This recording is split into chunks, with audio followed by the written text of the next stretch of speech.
In front of me is INFINIX Hot 50 and today I would like to show you how you can set up Face Unlock.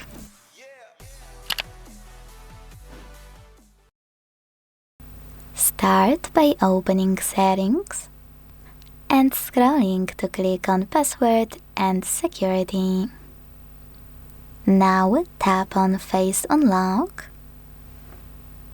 and enter your current login method. Following that, hit Enroll Face at the top, wait 5 seconds,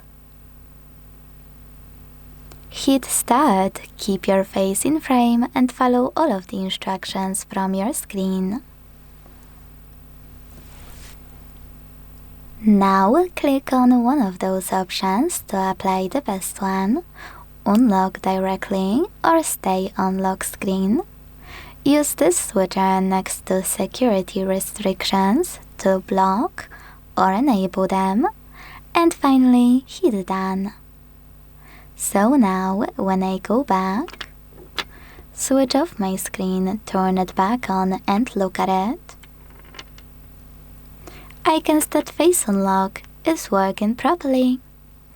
Thanks so much for watching. If you enjoyed this video, leave a like, comment and subscribe.